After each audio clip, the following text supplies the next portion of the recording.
Bueno, vámonos ahora a la parte, ya vimos la parte financiera industrial, la famosa palabra de nearshoring, pero pues todo esto no puede pasar si no hay operación y no hay logística. Entonces, el panel tiene el nombre de Site Selection.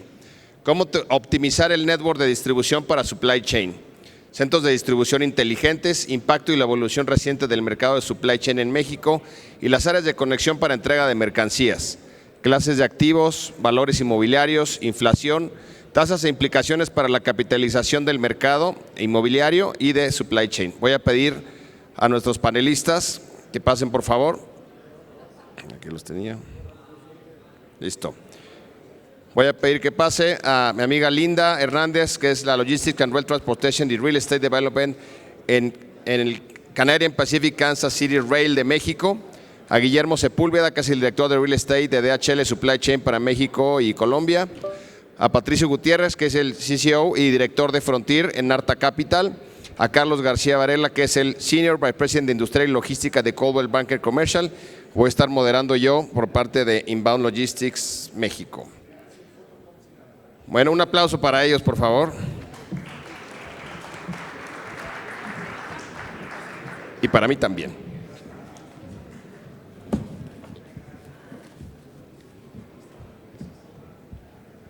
Bueno, pues vamos a comenzar. Muy interesante lo que vieron en fundamentales, en financiero, todo lo que está trayendo el nearshoring a México, pero hay que ver toda la parte de distribución y de logística. Y le voy a pedir a cada uno que se presente en un minuto para poder comenzar con la discusión. Comenzando contigo, Carlos, ¿de qué lado? Perdón. Que te presentes en un minuto. Carlos García, de Coldwell Banker Commercial. Nos dedicamos a traer inversión y resolver problemas inmobiliarios en todo México. Bienvenido. Buenos días, Linda Hernández del Ferrocarril Canadian Pacific Kansas City, del área de desarrollo de negocios, responsables por la adquisición de tierras estratégicas para el crecimiento de nuestra red y la vinculación con el sector de real estate. Bienvenida. Muy buenos días a todos. Guillermo Espinosa, encabezo la división de Real Estate Solutions dentro de DHL Supply Chain. Bienvenido, tocayo. Buenos días a todos. Patricio Gutiérrez, soy socio de Arta Capital, fondo de capital privado con inversiones en real estate y energía, y también soy el CEO de Frontier, que es toda nuestra plataforma industrial con proyectos desde Tijuana hasta Mérida. Bienvenidos. Bueno, pedirle a las personas que están allá atrás que puedan sentarse. Hay mucho lugar aquí para que puedan acomodarse y también para tener un poquito de mejor, escuchar mejor. Bueno, vamos a comenzar contigo, Carlos. La verdad es que este tema de logística es bastante interesante, pero primero, voy a leer una pequeña introducción. Y dice así: en esta era transformadora para el desarrollo industrial, la actividad de proyectos de México está en auge. En este auge en todas las industrias y regiones, México está trayendo actualmente a $30,000 millones de inversión extranjera directa en todo el mundo, con crecientes oportunidades para el mercado de real estate y logística. A medida de que el desarrollo industrial continúa a un ritmo vertiginoso, es esencial que las regiones de México mejoren su oferta de naves industriales con infraestructura para satisfacer la demanda. Las áreas de proporción, velocidad, activos estratégicos, ahorro de costos y asociaciones sólidas. En el ámbito de la logística, el mantra inmobiliario establece identificar ubicación correcta, determinar la efectividad o el fracaso de todo lo que sigue. En la lista aparentemente ilimitada de decisiones de los proyectos de negocios y ejecutivos, deben tomar y tener éxito en el Site Selection. La elección inicial es a menudo la más importante, donde comenzar y continuar el viaje o crear un camino nuevo o adicional hacia adelante. Comenzamos con el conocido mantra inmobiliario: ubicación, y ahora es conectividad y servicios. Y ahora sí contigo, Carlos. ¿Cómo consideras que son los factores críticos que una empresa debe tomar en cuenta para determinar dónde ubicar un almacén, algún centro de distribución, instalación o fabricación esencial para el proceso de toma de decisiones? Bueno, Memo, la verdad es que hay dos tipos de site selection. Uno, lo que acabas de mencionar, y la pregunta concreta en relación a una nave industrial, que se puede dividir en dos grandes ramas. La logística, que aquí está Memo con nosotros y nos va a platicar un poquito del tema, y la otra, la de manufactura, que tiene mucho que ver el tema de la infraestructura, de la conectividad, de la calidad del parque industrial, de la calidad de vida que se puede llegar a hacer en cada ciudad. Hay que analizar el tipo de producto que se va a exportar o se va a quedar en México, si se va, de dónde viene la materia prima, si viene por ferrocarril, si viene directamente por camión, si nada más es una especie de maquila. Entonces se tiene que considerar un chorro de variables en un momento determinado en relación a dónde poder localizar una nave industrial de manufactura, de maquila o de logística.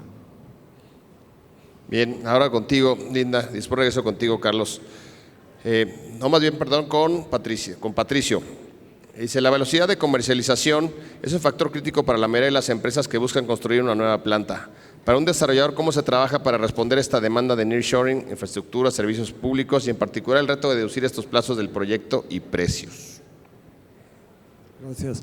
Pues bueno, digo, por donde hay que empezar es que a los patos hay que darles comidas para patos, ¿no? Finalmente, el cliente va a ir donde necesite ir, ¿no? Por ejemplo, podemos ver el caso de Tesla, que por más que el gobierno federal dijo que se vaya al sur, terminó donde querían ir ellos, ¿no?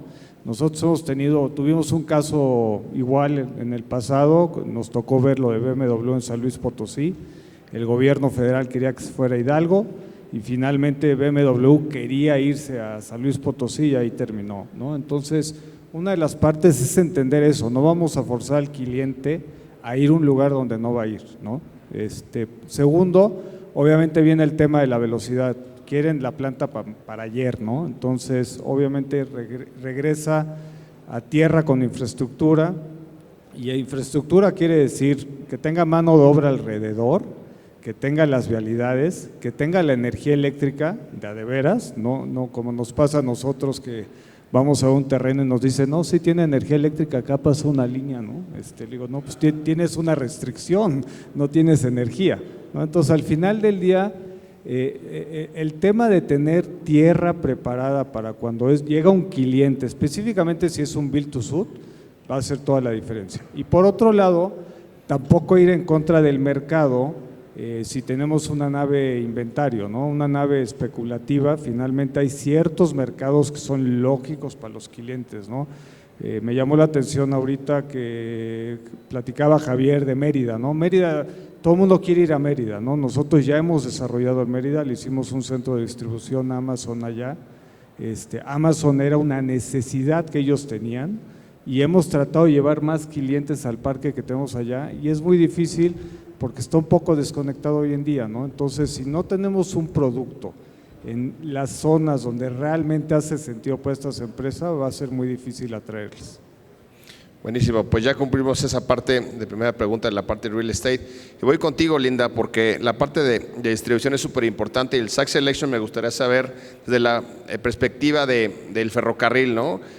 Cuéntanos un poco los modos de transporte, a fuerza laboral, los servicios públicos y empresariales para el ferrocarril. Muchas gracias y creo que el panel anterior dio muy buen precedente. Primero, seguramente muchos de ustedes nos habrán escuchado, anteriormente nos llamábamos Kansas City Southern de México. Aquí en Polanco algunas veces han visto nuestro tren ejecutivo color negro estacionado enfrente del Sumaya. Sin embargo, desde abril ahora somos una nueva empresa adquirida por inversionistas y capital canadiense. Nuestro nuevo nombre es Canadian Pacific Kansas City. Pasamos, para darles un poco de idea, de ser 4,500 kilómetros de vía aquí en territorio mexicano a ser casi 36,000 kilómetros de vía en todo Norteamérica. Ahora sí que, Guillermo y audiencias, somos hijos del TEMEC, ¿no? Un ejemplo de esta regionalización. Importante que entender en palabras sencillas qué significa que ahora seamos un solo ferrocarril que no tiene costuras entre México, Estados Unidos y Canadá. Es básicamente como cuando alguno quiere ir a algún destino y tiene que tomar escalas. Hoy hay prácticamente esa ruta directa que conecta sin ningún cambio de carro de ferrocarril desde México hasta Canadá, pasando por todo el centro de Estados Unidos. Ahora sí les pido que habían en la presentación de Carlos puesto la diapositiva para no estar haciéndolos imaginar. Si por favor ponen la diapositiva de nuestra red. Gracias. Si hay una gráfica que pasamos ahí del ferrocarril, si la pueden volver a pasar, por favor. Ahí está. Ahí está. Es ahora como estamos conformados. Dos fronteras principales, lo que es Laredo y Matamoros, el puerto de Lázaro Cárdenas y por el Golfo de México lo que es Veracruz. Entonces estamos muy emocionados por esta fusión, llevamos 8 meses tratando de sacar esta nueva conexión y como decía, pues finalmente somos los hijos del TEMEC. Importante cuando vamos al site selection, traemos actualmente unos 36 proyectos de clientes existentes y clientes nuevos que se quieren instalar en nuestra red. Nosotros brindamos, y el principal servicio es con estas asociaciones, con estas alianzas, con los realtors, con los brokers, es hacer ese punto de encuentro e ir conjunto con muchos de estos clientes. Ahorita mencionaban a Tesla, definitivamente Tesla no nos preguntó dónde se quería poner, ¿no? El punto más complicado ha sido todo un reto logístico para poderles dar conexión ferroviaria, pero en muchos de los proyectos hemos estado trabajando con muchas de sus empresas, conjunto de los clientes, para entender cuál es esa opinión técnica y operativa en materia ferroviaria. Nosotros no nos metemos en temas de precios de metro cuadrado, realmente zapatero a sus zapatos, nosotros somos ferrocarrileros, pero también lo que no queremos o lo que queremos evitar son clientes frustrados, ¿no? Que compren terreno y que después lleguen y nos digan, oye, resulta que construir la vía para poder tener conexión ferroviaria me costó más caro que el propio terreno. Es que no me preguntaste antes, ¿no? ¿Cuáles son tus necesidades? ¿Cuáles son tus características? Y la fórmula secreta que nosotros también decimos es, el ferrocarril nos encantaría, pero no es para todos. El ferrocarril tiene una fórmula secreta, lo que son grandes distancias, grandes volúmenes. Si ustedes se fijan, en Canadá y Estados Unidos, los ferrocarriles, que todos básicamente son más grandes, o eran más grandes de lo que éramos nosotros, su distribución geográfica era muy larga.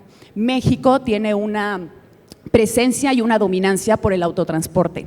Para darles un poquito de idea cómo ha crecido, cómo ha evolucionado el tema ferroviario en México, es que cuando fue la privatización, hace 26 años, aproximadamente el 19% de la carga terrestre se manejaba por lo que era el Ferrocarril Nacional de México, que todos alguna vez conocemos o tenemos memorias. Hoy, a la fecha, de acuerdo a los datos de la Secretaría de Comunicaciones y Transportes y a la Asociación Mexicana de Ferrocarriles, se mueve cerca del 30% de la carga. ¿Cómo vamos a llegar con este crecimiento del tema del nearshoring y toda esa inversión extranjera directa que está llegando a nuestras líneas?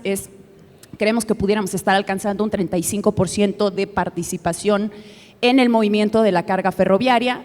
En Estados Unidos y en Canadá, 40% es más o menos lo que se mueve, pero repito, pues son naturalezas diferentes. Entonces, el principal mensaje es decir, el ferrocarril no es para todos, pero hay modalidades y hay estrategias que más adelante les estaré platicando. Gracias, Linda. Ahorita regreso contigo porque a mí me llama mucho la atención que muchas veces vivimos en alguna ciudad y nos quejamos del ruido del tren y culpamos al tren de por qué hace tanto ruido, cuando en planes urbanos, pues primero estuvo el ferrocarril y luego crecieron la mancha urbana para allá, ¿no? Entonces ahí luego platicamos. Y bueno, Guillermo, la parte de 3PL es súper importante, el nearshoring, y la parte de supply chain, pues obviamente no funciona. Y me gustaría saber contigo, cómo ustedes como un operador logístico y en las soluciones que tienen, si tu búsqueda es estratégica o táctica, ¿no? Porque a veces buscan las partes de corto plazo y largo plazo y depende mucho de ese ojo clínico que tenga el operador logístico para hacer funcionar a la empresa en temas de distribución. Gracias, Memo. Mira, como merchant developer que somos, es decir, buscamos la tierra, desarrollamos el proyecto y posteriormente también lo colocamos en los mercados de capital, la ubicación es indispensable. Dentro de esta ubicación, los proyectos que estamos desarrollando son en modalidad de campus. Lo que tratamos de hacer es evitar la atomización o tener varias naves en diferentes lugares y realmente formar un campus logístico. Ese campus logístico nos va a dar las economías de escala que estamos buscando y sobre todo bajarle al headcount del personal que se necesita para manejar los inmuebles. Como comento, en vez de tener 15, 20 naves regadas con 20 gerentes, recursos humanos, etcétera, etcétera, lo que se está buscando es consolidar todas estas operaciones bajo el paraguas de generar estas economías de escala. La ubicación es sumamente importante, repito, porque vemos las 3 fases del proyecto. A la hora de buscar o a la hora de hacer el site selection, hay un grupo dentro de la organización que se encarga también de mapear recursos humanos, seguridad patrimonial, la gente de IT y obviamente también un componente muy importante de nuestro negocio, transporte. Entonces, todos estos componentes los metemos a la licuadora y hacemos el análisis del mejor lugar, el mejor mercado, hacia dónde queremos estar de forma estratégica, como bien comentas, pero sobre todo también planear nuestro crecimiento para el futuro. Perfecto. Y bueno, vamos a hacer un poco más interactivo esto después de esta primera ronda y comienzo contigo, Carlos. Hablaba mucho de los factores socioeconómicos y dónde la gente va a trabajar, y yo le llamo los factores suaves que tienen que ver con el estilo de vida. ¿Cómo ven ustedes en ese site selection, seleccionar obviamente la parte y sobre todo en esa calidad de vida de empleados, porque obviamente es muy importante desarrollar la infraestructura social? ¿Cómo tienen ustedes ese ojo para platicar y ver dónde pueden obviamente ubicar a cada empresa de acuerdo a lo que va a trabajar? Bueno, Memo, la verdad es que sí, efectivamente, esos temas suaves, como lo mencionas, son muy importantes para la toma de decisión. Obviamente, primero nos vamos por el tema de la mano de obra, una mano de obra calificada. Cada vez en México tenemos mano de obra calificada, pero muy escasa. Si ustedes analizan los estudios que han salido recientemente, muchos jóvenes prefieren seguir en sus casas en vez de salir a trabajar. Entonces, para las empresas es sumamente importante tomar la decisión de dónde está la mano de obra calificada. Y una vez que se toma la decisión de qué lugar es la mano calificada, entonces empiezan a buscar la calidad de vida para sus ejecutivos, las escuelas, las universidades,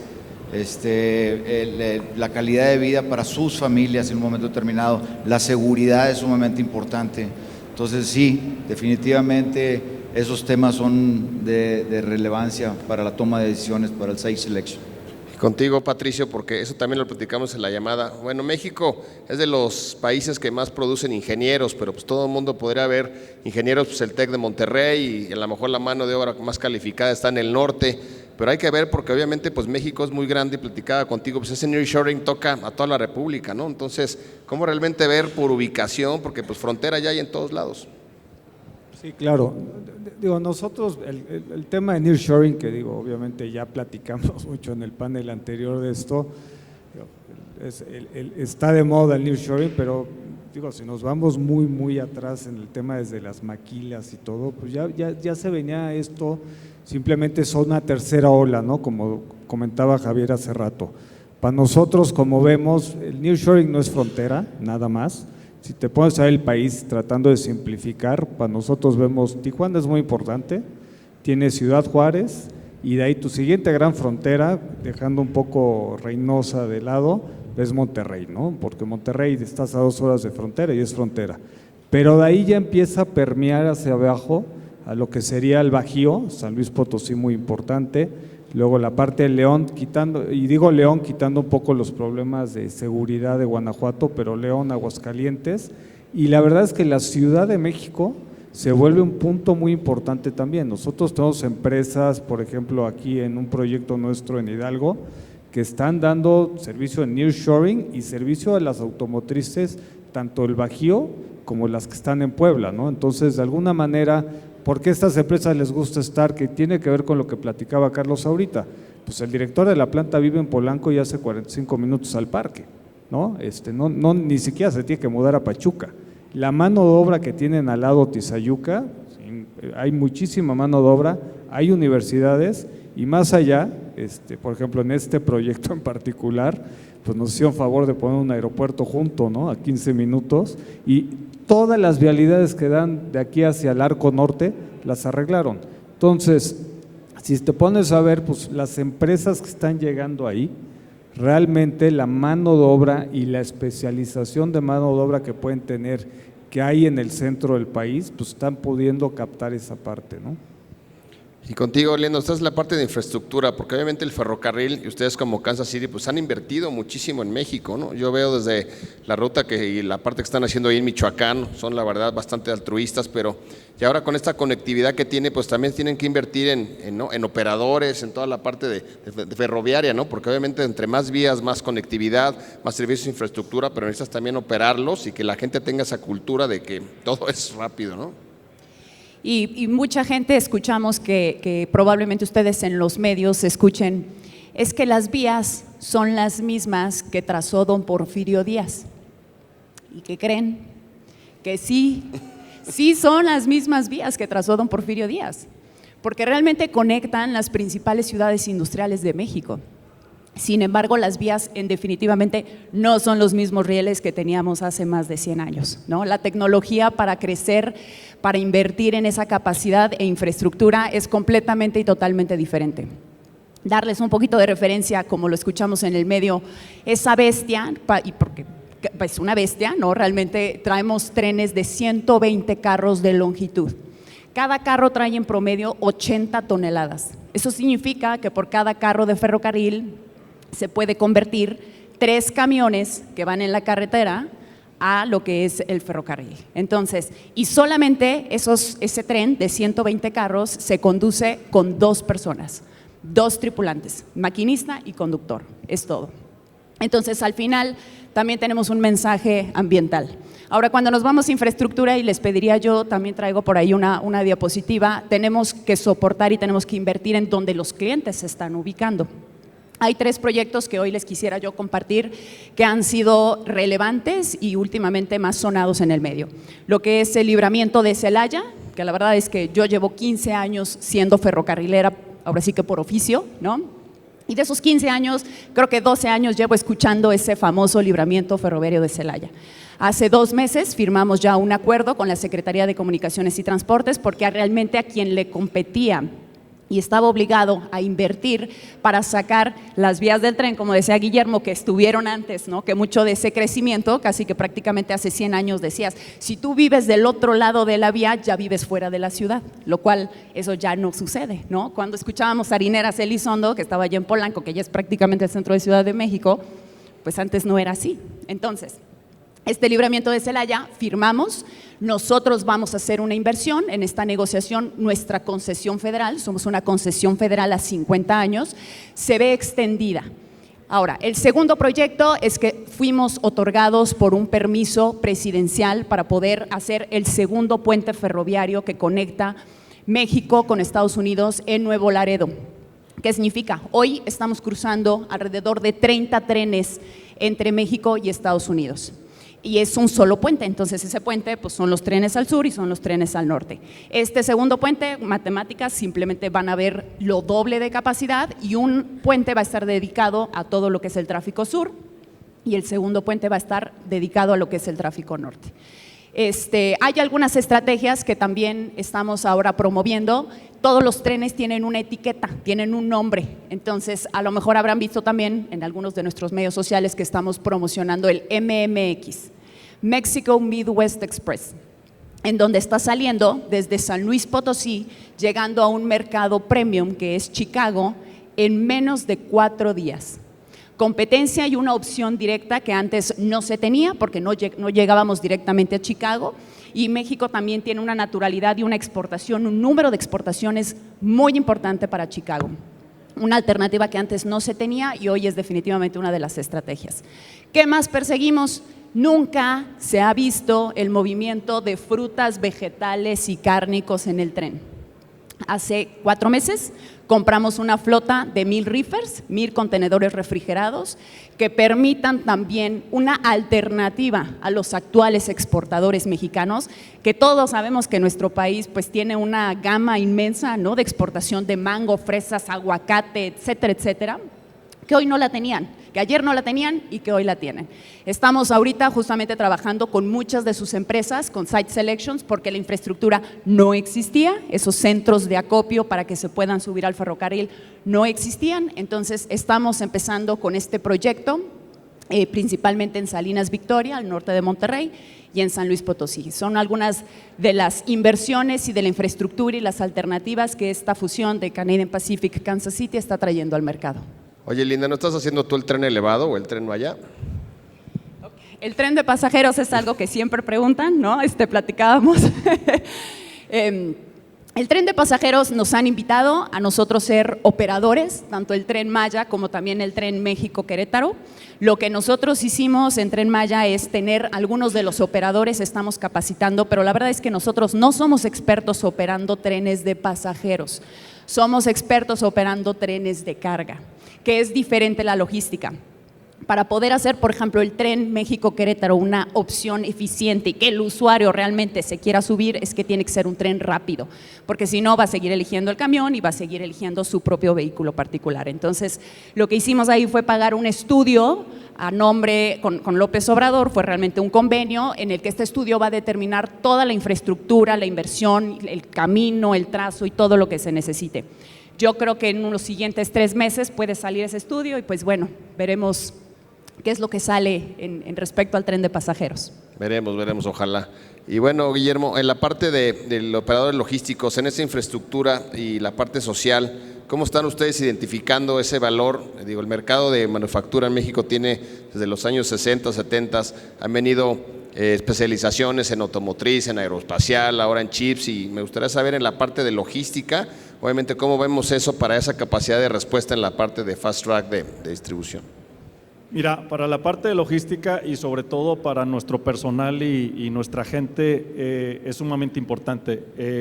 El wellness de nuestra gente es parte de la iniciativa ESG, Go Green, que se trata sobre todo de darle las mejores condiciones a nuestra gente, desde cuartos de lactancia, desde áreas de esparcimiento, pero sobre todo retener a esa mano de obra. ¿Qué está sucediendo, por ejemplo, en la frontera, en Monterrey en lo particular, en la parte norte? Se está viniendo mucho negocio le llamamos de co-packing, del sector consumo. Grandes nombres que tienen operaciones, por ejemplo, en Texas, se están trayendo todo el producto, digamos, en modalidad de bulk. Y llega a México, llega a Monterrey y el mismo producto entonces empieza a reempaquetar en diferentes presentaciones para los Costcos, para los Walmarts o para diferentes campañas. Ese negocio realmente lo estamos viendo como un negocio muy importante que se está viniendo a Estados Unidos y requiere una gran cantidad de mano de obra, y esa mano de obra pues hay que salir y buscarla y hay que tratarla bien y hay que darle las condiciones necesarias, repito, para retenerlos y para que se queden. ¿Qué está sucediendo? El número de posibles trabajadores está bajando de manera importante, sobre todo en los estados del norte, y también estamos entrando también a la mecanización de operaciones. Y obviamente el siguiente paso va a ser la automatización, ¿no? Para poder compensar esa guerra de talento y poder satisfacer a nuestros empleados con las mejores condiciones.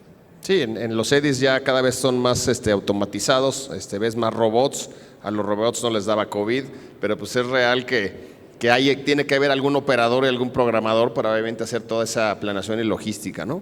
Carlos, yo me acuerdo cuando tú y yo vivíamos en Monterrey, veíamos muchas empresas asiáticas, coreanos en los restaurantes y demás, y hoy vimos una bajada cuando hubo una parte de inseguridad, pero hoy creo que están regresando, ¿no? Entonces, ¿cómo darle esa atención a toda esa gente que está viniendo? Porque está buscando también regresando al factor suave, toda la parte inclusive de calidad de vida, pero ¿cómo lo puedes mapear? ¿De dónde están las mejores oportunidades para que ellos se establezcan? ¿En qué ciudades?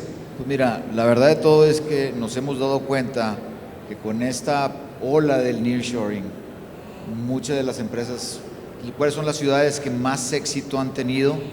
Es Tijuana y Monterrey casualmente. Y pues Monterrey podemos irnos al ejemplo de Kia, de Ethereum, y está lleno de coreanos y están jugando golf en las cruces, que son campitos de 9 hoyos, pero están empezando a hacer comunidades en Apodaca, en Escobedo, que la verdad se ha disparado en una forma increíble. Ahorita platicando con David, mi hijo, Las Cruces, por ejemplo, que es un campito realmente chiquito que está en Apodaca, los coreanos se adueñaron del campo y están buscando una calidad de vida. Estaba casualmente comiendo en Monterrey, en Apodaca, me topo unos coreanos, empiezo a platicar con ellos y me dicen que ya viven dentro de las cruces, igual que el campo de golf de las Aves. Entonces, la verdad es que están haciendo comunidades, las diferentes culturas que están llegando a México, los coreanos, los taiwaneses, los hindús, los alemanes. En el panel pasado hablaban mucho de buscar una forma de hacer negocios con culturas distintas, y la verdad es que nosotros estamos acostumbrados a hacer negocio con diferentes culturas. Tijuana tiene un gran comunidad europea viviendo en Tijuana. Entonces, pues las principales ciudades es Monterrey, Tijuana, Guadalajara, Ciudad de México, están en completo boom. Sí, creo que todos aquí han jugado turista, ¿no? Entonces al final ahí puede ver una de diferentes nacionalidades y hacer esa cultura. Patricio dijo la parte de esos factores suaves, pero a mí me gustaría saber, ustedes en toda esa parte que tienen desarrollos industriales, pues también tiene que ver la conectividad, porque estas personas tienen que viajar. O sea, al final es como, ¿cómo puedes mapear? Digo, estás en Ciudad de México, pues ya sabemos el aeropuerto, los problemas que tiene, pero es un aeropuerto internacional, ¿no? Y al final todas estas, cuando vienen a instalarse, por ejemplo, en el Bajío o en Hidalgo, donde ustedes tienen parques, pues ¿cómo realmente ves que se puedan mover toda esa gente que viene de extranjeros y los nacionales? Sí, es parte de esto, ¿no? Es lo que yo decía, ¿no? Es muy difícil tratar de llevar una empresa que va a estar en medio de la nada o que simplemente decidió que quiere estar en medio de la nada, ¿no?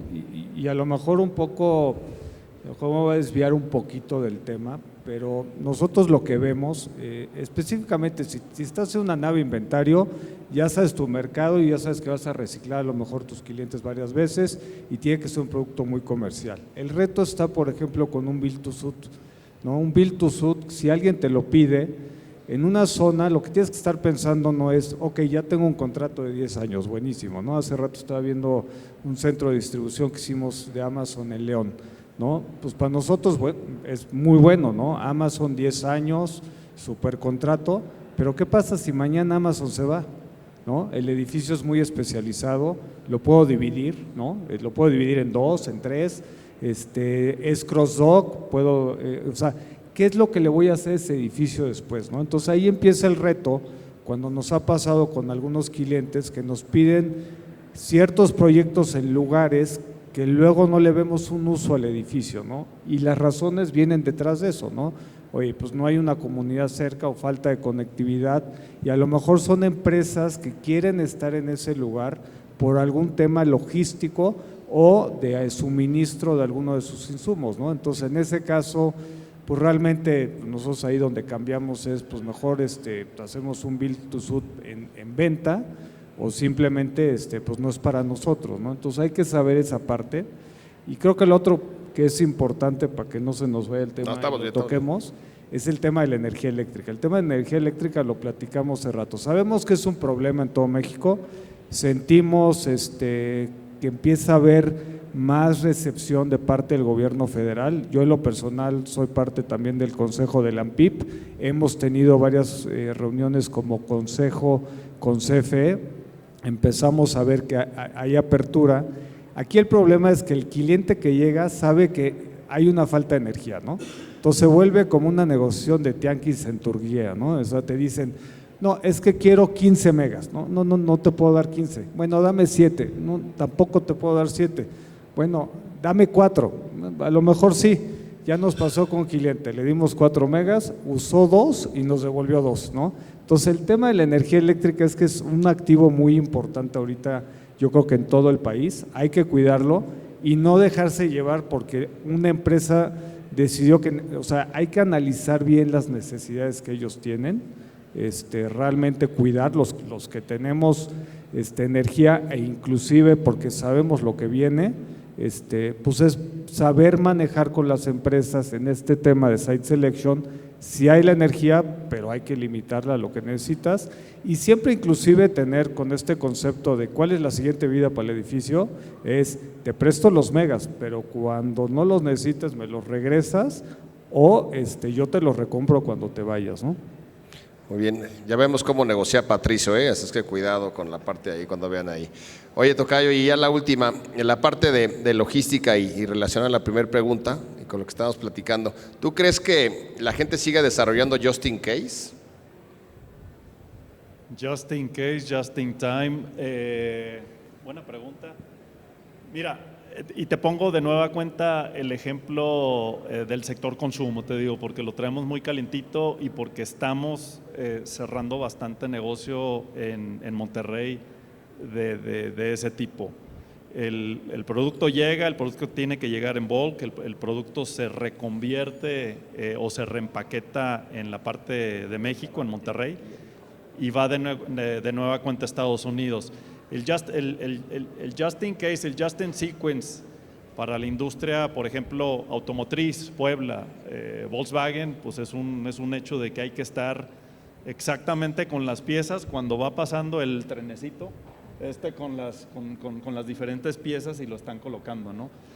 El just in case, es decir, nuestros clientes nos están pidiendo tener mercancía en resguardo para evitar todo el problema que sucedió, digamos, el año pasado o en los últimos años. Sí estamos viendo un incremento de volumen de nuestros clientes, sí nos están pidiendo, les estamos manejando de forma importante volúmenes y lo que estamos viendo son crecimientos orgánicos de nuestros propios clientes que nos piden crecer. Guillermo, ¿sabes qué? Necesitamos crecer en Guanajuato o en Tijuana o en cualquier otra plaza. Entonces vamos y empezamos a desarrollar los proyectos. Y a la par de eso, pues estamos atacando proyectos estratégicos de nuevos negocios, nuevos clientes, aprovechando y viendo la ola de compañías asiáticas, ¿no? Perfecto, pues como buenos logísticos vamos a acabar perfectamente en tiempo. Entonces, just in case. Y un ejemplo para just in case, hoy vamos a tener un concierto en la tarde y un cóctel, así es que just in case, mejor regresense en Uber. Entonces, bueno, un aplauso para nuestros panelistas. Vamos a tomarnos una foto. Érico, presenta el que viene.